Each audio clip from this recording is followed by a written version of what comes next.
Hi, we're back with part 4. This is Stitch with Suze. I'm just threading a thread. What we're going to do on our this isn't the very last, I got one more yet to do on finishing, but we're going to do a little more bold line, all right? This is a line I did to see if I knew how to do it. It's called the Braid, and it's using 6-ply, and it's on page 8. So here's how it will look. This is what we're going to start with, right up there. All right? So get your knot on the end of your thread, which I'm going to do. I'm going to bring my thread from there. I'm going to circle this. Okay? I'm going to put my needle back in where my thread exited and come out. Okay? And it's going to stop. Now, to keep it in place, I'm going to enter the fabric again and go to the back. So I'm going straight down. So what I have here is a little bit of a catch. It's holding the loop. Get that fuzz out of there, okay? So we're holding it in place. Now, when I come up to do my second stitch, I'm going to be straight down, okay? And it's going to come straight down to here, and I'm not going to pull. Otherwise, look what happens. You pucker it. We don't want it puckered. So now I'm going to take the soft end of my needle and go underneath the stitch. Okay, we come out there. Same thing. And I'm going to go straight down, right into where I exited.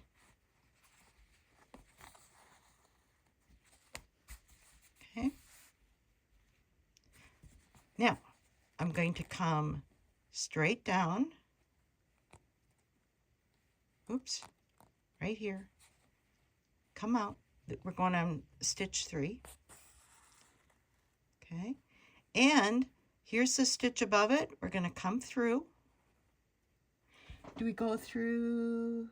Yeah, the stitch above. Pull it through, because what we want is this stitch becomes the holder like that, and straight down.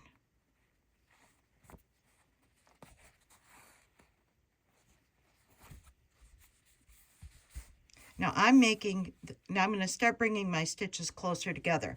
So this looks like a chain, all right? So now let's go a little closer and smaller. And you'll see how much bolder it gets. Through, okay, and down.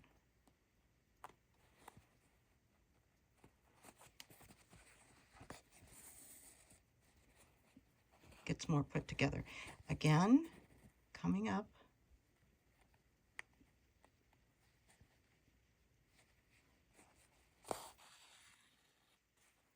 Stitch above, which is right here. And straight down. The minute you start doing your stitches closer together, see how it starts filling in? Okay, so here's where you don't put it through here, you put it through the one above. And you can see that on the book. This is what we call the braid stitch. There.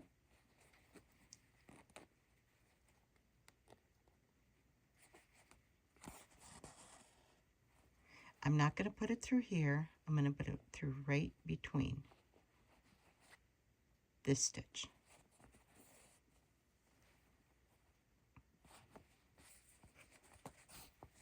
There we go.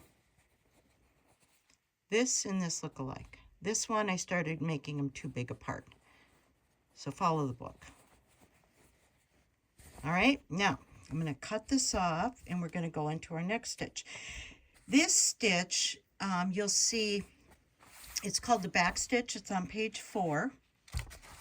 And it's also a good stitch if you want your running embroidery stitch to look more in a straight line.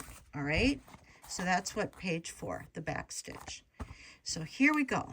We're going to go up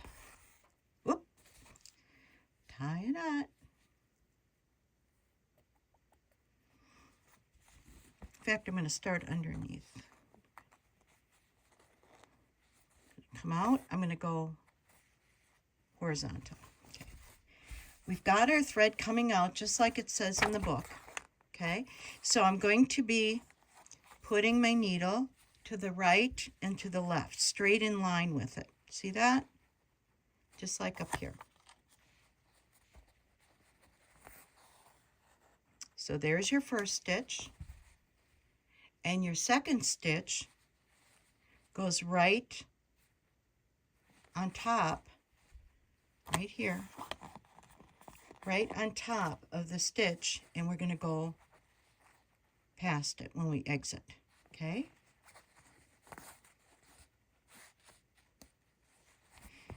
So there's your 2 stitches. Now we go straight back in. We're lining up our stitches, and we're coming out past the thread.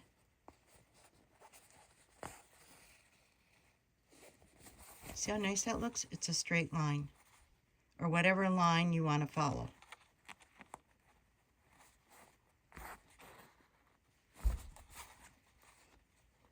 This is called the back stitch, because in essence we've got our stitch coming out, we're going back to finish off that space, and then we're going to exit our thread in front of it.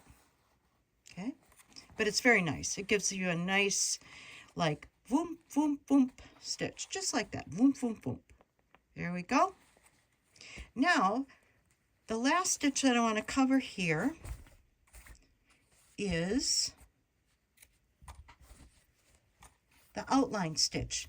Let's go to page 40. Page 40 is very similar to the back stitch. However, we get a bit of an angle to it because the thread always stays on the upper part. So again, before I start, I'm going to put a little knot, which is my stopper. I'm going to have my thread come out, which you can see it right up here. Have my thread come out. And I want to go down in, so I'm going to choose my stitch length.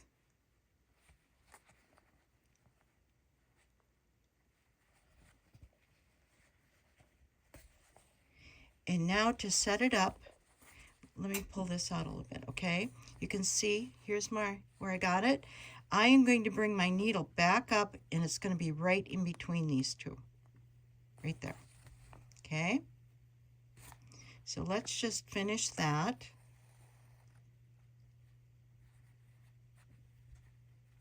Again, it's up here. I'm going to go up here, and I'm going to come right where it's finishing. Oops.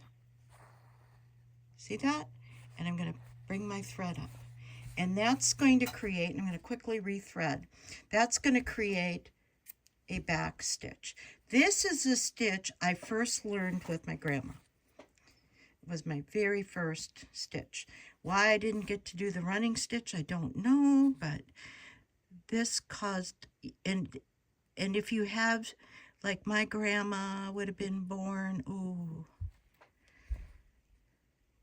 early 1900s, because I'm quite old. Anyway, okay, so I've got it coming out here, and I'm going to go, we want it pretty even. See that? Oops, I don't want to go through the thread. I want to go through the hole. Okay? And you're always putting your thread above there. That's what's keeping it out of your way.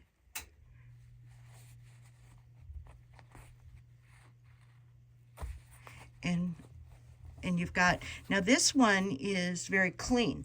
This one has some overlapping because of that thread coming up, and you've got like 2 stitches coming together. But this is called your back stitch.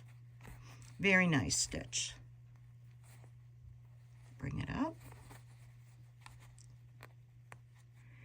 So we have covered 3 stitches today. Let's go, and even, you know, it's, however, when I do outline, I can actually tell you I'm not so even. I do what I try to do it even, But we now have different line stitches here. This is evident, the braid is the biggest one. And those are the stitches I used. Now, let's say, oh, you just are not interested in all that thread stuff. You don't have to do it. I'm just going through. I'm hoping that our little videos will inspire you, give you some help. On one of these, you can do little French knots. I know for a fact I'm going to be doing some little French knots in here. But when next we meet, which will be this Thursday, or coming up, I've got another stitch line going. I'm going to have a lot of this done so you can see what it will be like. And then our big decision will be, what are we going to do? Are we going to keep all three together? Are we going to cut them up? Are we going to put them in quilts? That's kind of up to you, but I'll show you some options. Bye-bye.